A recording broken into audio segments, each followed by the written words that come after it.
Sebelumnya di sini ada yang ingin memimpin doa?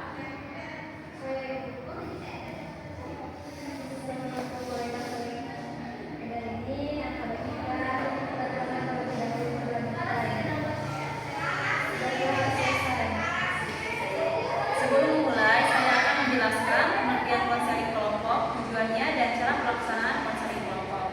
Nah, jadi konseling kelompok adalah suatu proses di mana sekelompok individu berkumpul untuk berbagi pengalaman, perasaan, dan masalah yang mereka hadapi dengan tujuan untuk saling mendukung dan membantu satu sama lain dalam menghadapi masalah tersebut.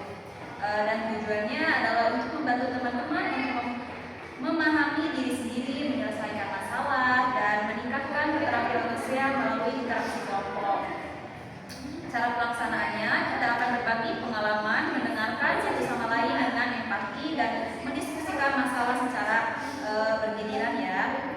Dan di sini juga saya akan menjelaskan asas-asas konseling kelompok. Ada beberapa prinsip penting yang harus kita pegang. Yang pertama itu ada asas kerahasiaan, yang dimana segala sesuatu yang dibicarakan dalam kelompok harus dijaga kerahasiaannya. Anggota tidak boleh menyebarkan informasi pribadi orang lain di luar kelompok. Selanjutnya ada asas kesukarelaan, yaitu kesukarelaan dalam kelompok dan keterlibatan dalam diskusi bersifat sukarela, bukan karena paksaan. Terus ada asas keterbukaan, yaitu setiap anggota kelompok didorong untuk terbuka dan jujur dalam mengungkapkan perasaan, pikiran, atau pengalaman agar proses konseling menjadi lebih bermakna. Saling menghormati, yaitu untuk tidak menghakimi pendapat orang lain. Jadi sesi konseling biasanya, baik, kita akan perkenalkan diri satu sama lain. Sebutkan nama dan hobi kalian. Dimulai dari sebelah kanan dulu. Perkenalkan, nama saya Desipa, hobi saya hobi saya jalan-jalan. Baik, perkenalkan nama saya Hayati, hobi saya itu main badminton. Perkenalkan, nama saya Michelle Aulia, hobi saya mancing. Perkenalkan, nama saya Ferdinand Hayati, hobi saya memasak. Baiklah, jadi sekarang kita mulai masuk ke inti kegiatan, yaitu sesi berbagi dan diskusi. Apakah teman-teman sudah siap untuk melanjutkan kegiatan inti? Siap, Bu. Ada yang ingin disampaikan sebelum kita mulai? Tidak, Bu. Ingat, berbicara dengan nyaman dan tidak ada penilaian dari siapapun. Mari kita tentukan bersama tema atau masalah apa yang kita akan bahas hari ini. Silakan bagi teman-teman yang ingin berbagi masalah pribadi atau pengalaman yang sedang dihadapi. Kita mulai dari sebelah kanan dulu ya. Kalau saya tuh Bu, kurang motivasi untuk belajar.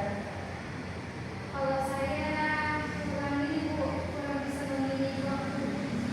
Kalau saya tuh Bu, ada tekanan dari sekolah sama dari orang tua. Kalau saya sih Bu, kurang fokus dalam belajar. Aku kurang memahami materi ketika belajar.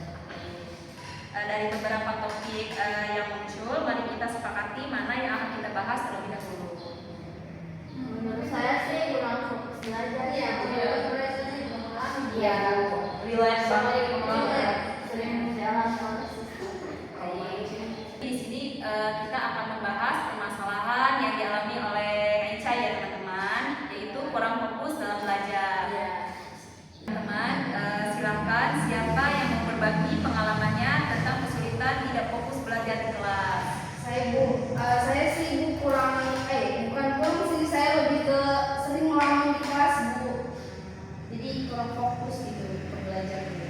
Kalau saya suka ngobrol sama teman. Kalau saya tidak mau belajar.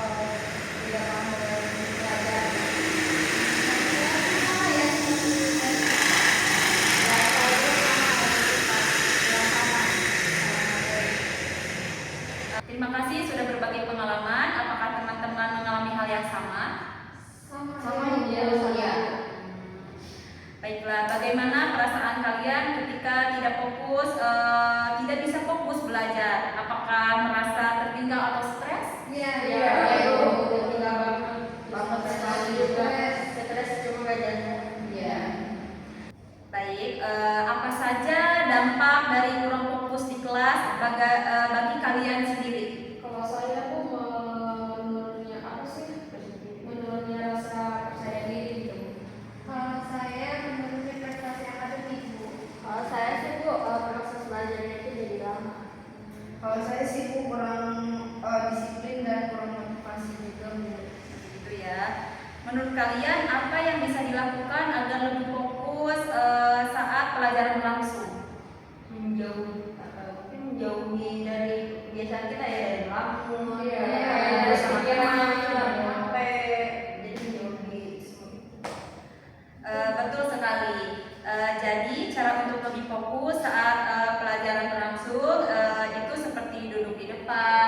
agar lebih mudah memperhatikan guru dan papan tulis.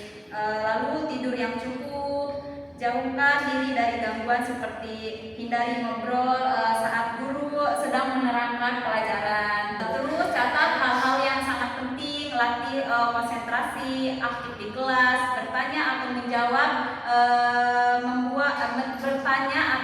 membuatmu lebih terhubung dengan pelajaran seperti itu, teman-teman. Baik teman-teman, kegiatan kita akan segera berakhir. Terima kasih atas partisipasinya. Untuk beberapa orang boleh cerita diskusi apa yang kalian rasakan saat ikut kegiatan hari ini. Menurut saya tuh lumayan agak-agak ya orang bercerita. Ya, jadi Lebih tenang, tahu. ya. Kita bisa lanjutkan kegiatan ini di minggu depan ya, untuk memantau perkembangan komitmen kita hari ini. Ada yang mau memberikan pesan atau pesan terakhir untuk sesi konseling hari ini?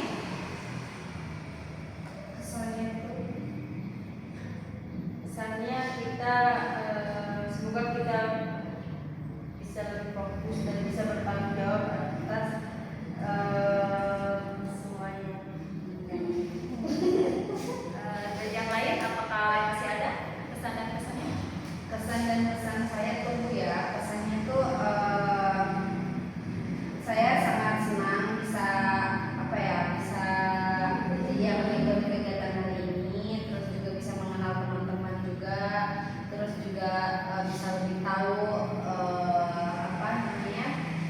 cara kurang fokus dalam belajar itu kayak gimana. Terus kalau pesannya itu mungkin kita bisa lebih belajar lebih giat lagi di rumah, terus juga mengurangi gadget, terus juga ya gadget.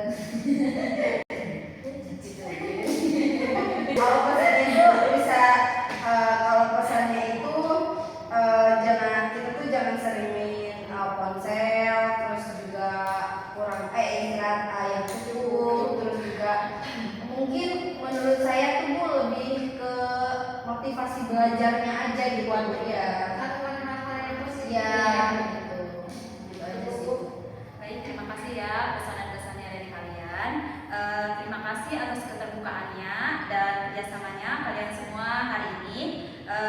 Mari kita tutup kegiatan hari ini dengan membaca Alhamdulillah. Alhamdulillahirabbil alamin.